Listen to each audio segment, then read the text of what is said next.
It was early on the morning of February 14th, 1989, in Jackson, Mississippi. 66-year-old businessman Leonard Moran was driving to meet some friends for breakfast, as he often did. But on this Valentine's Day, he would never make it to the restaurant.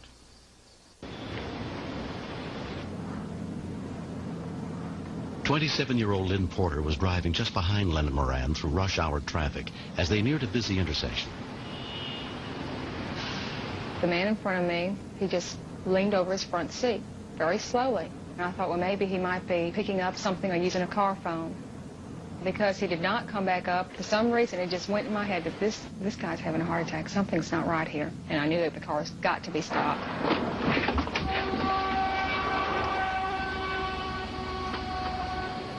Unaware of Lynn, Mark Gallagher was approaching Leonard's car in the right-hand lane. As I went around the car, my truck is so high, I looked down in it and I saw a man laid over the seat. And the only thing that went through my mind at first was, I've got to stop that car, because if we get in the middle of that intersection, somebody's going to get hurt really bad. So I sped up. I was running at full speed. I could just almost feel the muscles in my face being pulled back, trying to catch up with his car.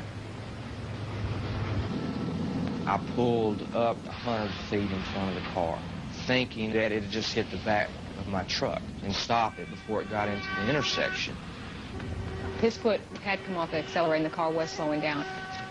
I was trying to open the car door and I could not keep my footing.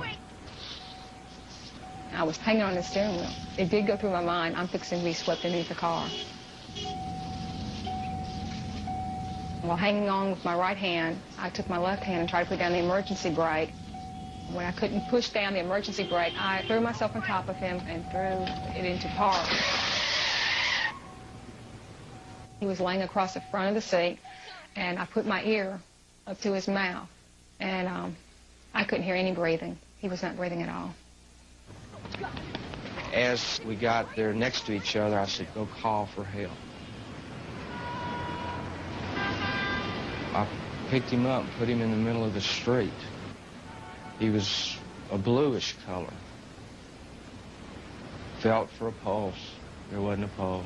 I felt for a heartbeat. There wasn't a heartbeat. He wasn't breathing. So I started CPR. I hadn't taken CPR in 15 years.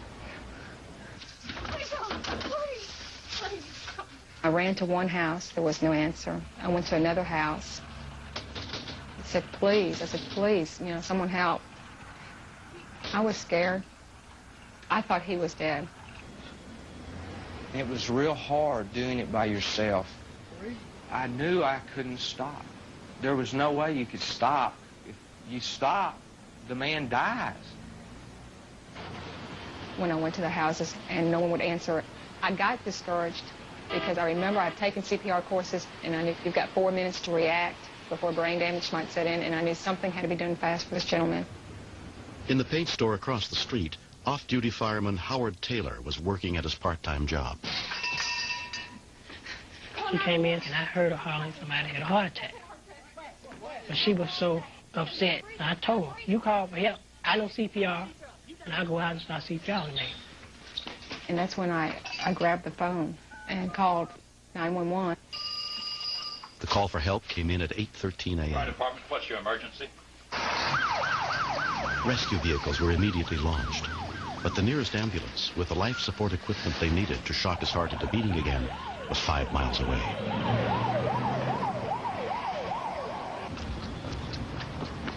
When I got out there was a man doing CPR. He was doing the best he could do. He didn't have his rhythm just right.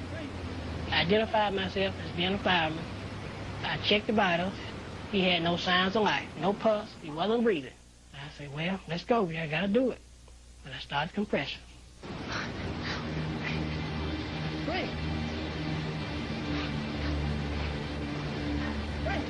When I started doing the mouth, his lips were blue, real blue. There was nothing. In my mind, he was dead. It had been 7 minutes since Leonard Moran's heart stopped beating. After I went back, I wanted to get in there so bad and help. And they were working so hard, and I wanted to be part of it. I really wasn't aware of what was going on around at the time. We would stop occasionally and check his pulse, but we never got a pulse. Never got a heartbeat. Come on, breathe! As we worked on it, it was in the back of my mind this guy wasn't going to make it. We kept doing the CPR until help arrived. I've been a fireman for 12 years, and that's the first time a fire truck ever looked that good to me. Fire department EMTs took over from Howard and Mark. Okay, what we got here? Full cold. Okay. I got up, I was weak on my knees, big time. I wanted him to live real bad. 2, 3, 4, 5. We did manage to get his color back before the fire truck arrived. And from that point on, it was in their hands. Y'all did a good job. Good job.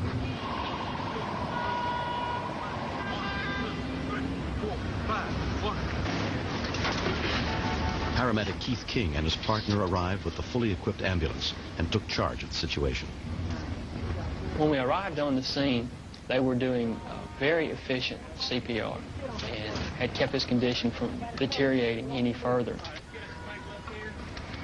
Time was running out for Leonard Moran. Everybody clear? 1, 2, 3. Okay, still no pulse? Initially, when we shocked, he came back with no activity.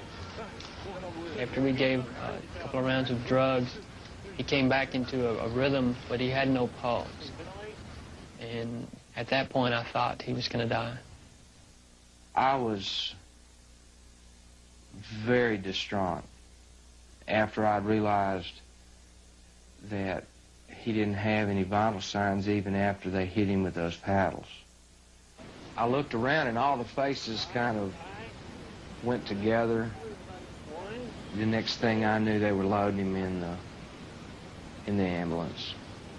And the whole time, I was thinking maybe I could have done better. I remember going up to him saying, how is he, how is he? And they said, we don't know, we don't know. I really thought the man was dead, but they always had second chance.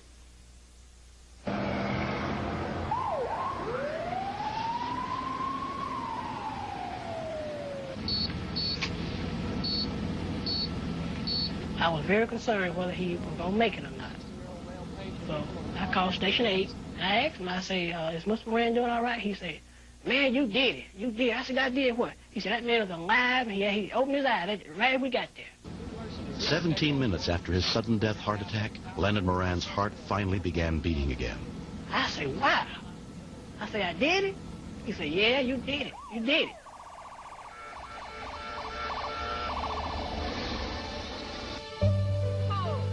Oh, you missed it again. I did. Let me take a shot. Leonard spent 2 weeks recuperating in the hospital, and he still faces heart bypass surgery, but his prognosis is good. He and his wife of 39 years, Mary Louise, have not forgotten the people who helped him that day. Had it not been for them, I wouldn't be here. They are in my thoughts almost every day, really. Sometimes it's hard to talk about that. They're very special people to me. After I saw Mr. Moran in the hospital and were able to see that he was living, I'll never be able to describe that feeling. It's just a touching feeling that, hey, we've all pulled together, and everyone pulled together, and there, this man lived. And about 3 weeks later, we all had dinner with him. And then he gave us a plaque. And it was a heart. And then you knew he was going to be all right. And I think, if anything, through this situation, if I can emphasize how important CPR is, to know at least you can give a guy a second chance. You either can stand there and look at him, or you can give him a second chance. I thank God that I knew when it counted.